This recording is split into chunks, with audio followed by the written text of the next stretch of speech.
Buenas noches, somos el grupo conformado por Malena Rosero, Robinson Beltrán, Teddy Rúa y quien les habla, Aníbal Cepeda Rojas. En esta exposición abordaremos la pedagogía de la liberación desde las contribuciones de Pablo Freire y Enrique Dussel. Este enfoque propone que la educación no debe ser neutra, sino crítica, política y transformadora en respuesta a las estructuras de dominación que perpetúan la desigualdad.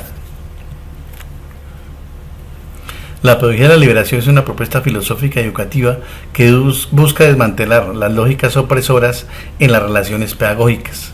A diferencia de una educación transmitiva, aquí se privilegia el diálogo, la problematización de la realidad y la participación activa del educando en su proceso de liberación. Características principales: primero, la educación como práctica de libertad; segundo, la educación como crítica, concientización; tercero, el diálogo horizontal; cuarto, la educación situada; quinto, la transformación social. ¿Qué es la educación bancaria? Es un método de enseñanza en la que el docente deposita conocimientos en los estudiantes como si fuera una cuenta bancaria vacía. El alumno es visto como un receptor pasivo, que debe memorizar y repetir lo que el profesor dice.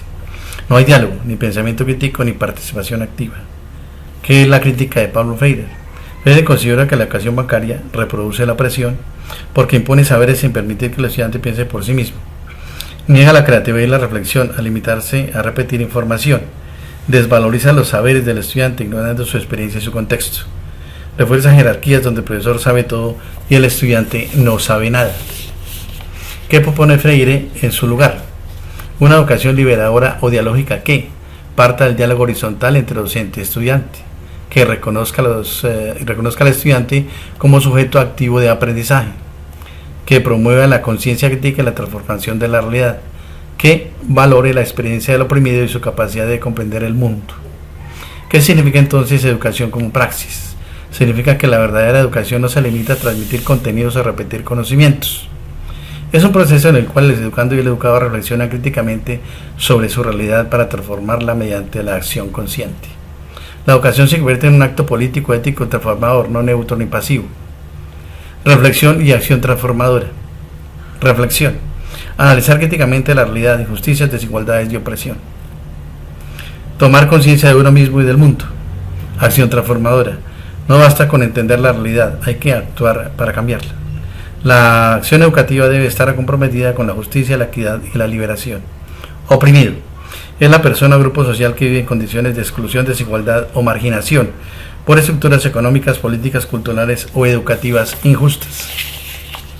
Algunos ejemplos tenemos: pueblos indígenas, campesinos, afrodescendientes, comunidades rurales empobrecidas, mujeres en contextos machistas, trabajadores explotados, entre otros. Sujeto histórico: un sujeto histórico toma conciencia de su situación, participa en la lucha por sus derechos y contribuye a cambiar las condiciones de opresión. Centralidad del oprimido: en lugar de que la historia y la educación giren en torno a los vencedores o élites, se coloca en el centro de la experiencia. Voz y dignidad del oprimido: el oprimido no es visto como víctima pasiva, sino como protagonista del cambio social. Justicia social: en educación implica luchar contra las desigualdades y promover la inclusión de los grupos históricamente marginados o discriminados. Conciencia crítica: según Pablo Freire, la conciencia crítica es el paso previo a la acción transformadora, o sea, la praxis. Vinculación: significa que la educación debe estar conectada de manera intencional con la promoción de la justicia social y que para ello debe formar estudiantes con conciencia crítica. Freire, en la pedagogía del oprimido, critica el modelo bancario de educación donde el docente deposita saberes en el alumno pasivo. En su lugar, propone una pedagogía dialógica en la que el estudiante es sujeto activo, capaz de interpretar su realidad y transformarla críticamente. La concientización permite despertar la conciencia histórica y política. Dussel retoma y radicaliza el planteamiento freiriano desde una filosofía de la liberación latinoamericana.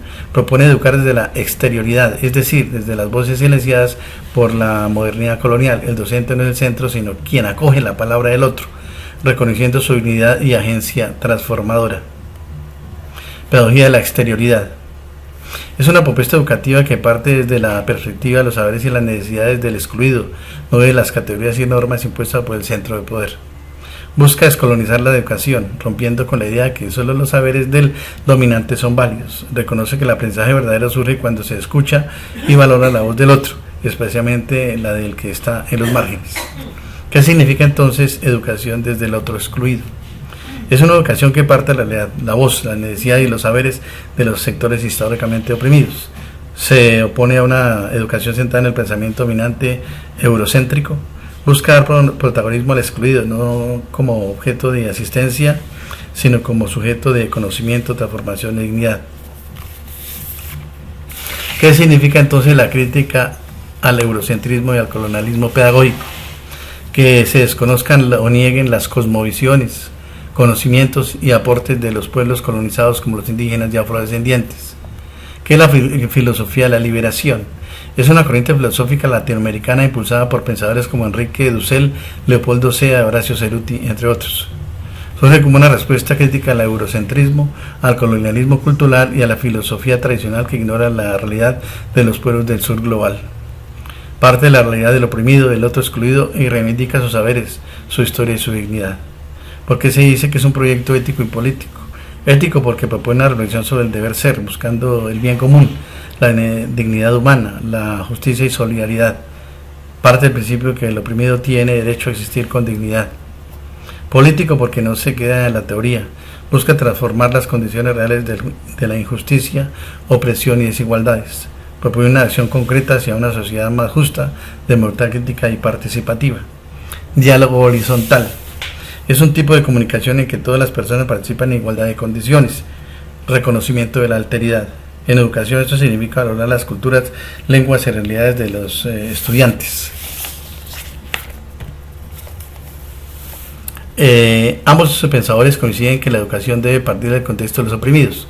Mientras que Freire enfatiza la práctica pedagógica, Dussel le añade una base filosófica más amplia, reconociendo la historicidad de la opresión y apostando por una ética de la alteridad. El diálogo no es solo método, es un fundamento de liberación. De esta forma, la pedagogía de la liberación sigue vigente ante los desafíos de nuestro tiempo.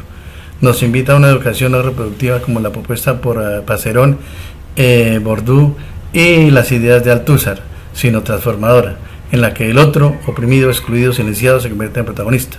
Como decía Freire, la educación no cambia el mundo, cambia las personas que van a cambiar el mundo.